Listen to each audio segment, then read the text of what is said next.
Hi guys, so this is walking you guys through your second essay assignment. And in this unit you guys read a number of different texts from the Enlightenment and from the Romantic movement.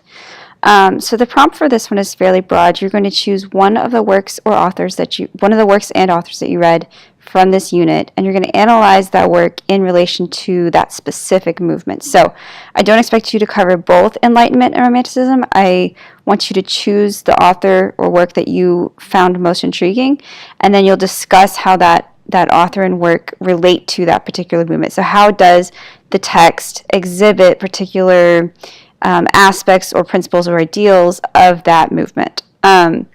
So make sure that you choose, again, one that you feel that you have enough to say about. If you enjoy the Romantic movement or the Enlightenment, I would suggest choosing an author from that movement. If vice versa, make sure you choose an author from the Enlightenment movement.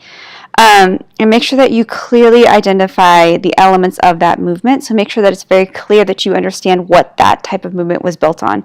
So if you're talking about the Enlightenment, you want to talk about the rights of the individual. You want to talk about the resurgence of democratic principles. You want to talk about within Romanticism, you'll want to talk about things like the tragic figure of the poet, the artist, the sort of youthful focus of childlike innocence, and the return to nature.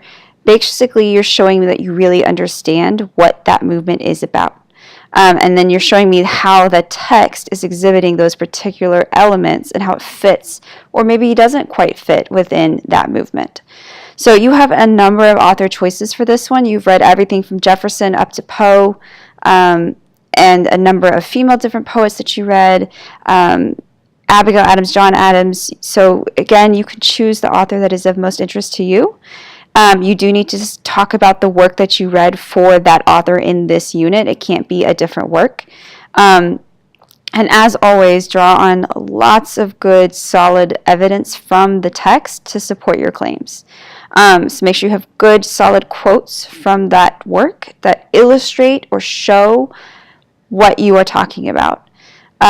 You are also required to have one scholarly source to support your claims. So this must be a source from the TCC database, and it must be cited within text. So you need to pull specific quotes from that source to support your argument in your essay, and then you need to cite it on a bibliography as well, along with whichever work you choose. Your essay is 3 to 4 pages in length and is due on Sunday, April 21st at midnight. Remember that everything is checked through SafeAssign, so make sure you are citing in text. And then remember that your essay, of course, needs to be standard MLA with a bibliography, and the minimum page length, 3 pages at minimum down to the bottom, must be met. Remember that your bibliography does not count within that page length.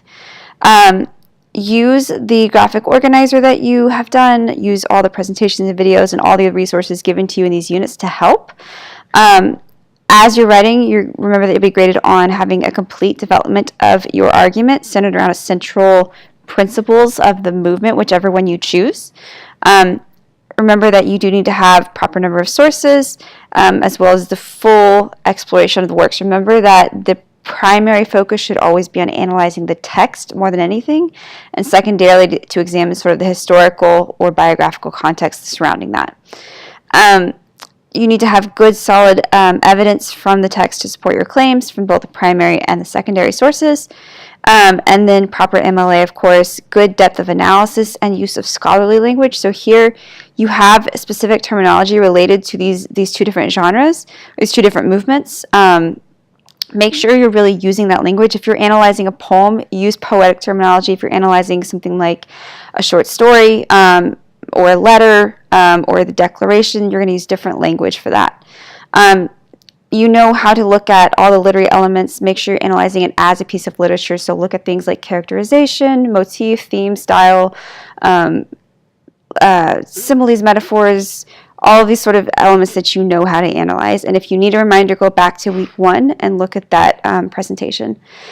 And then, of course, make sure you have a good, solid essay structure. So an introduction with a clear thesis statement that makes an argument about the text and its relation to the movement. A solid main ideas with good evidence from your primary and secondary sources, and a conclusion which restates your thesis and your main ideas in new words. If you have any questions on this, let me know. Otherwise, your essay again is due on Sunday, April 21st. And good luck.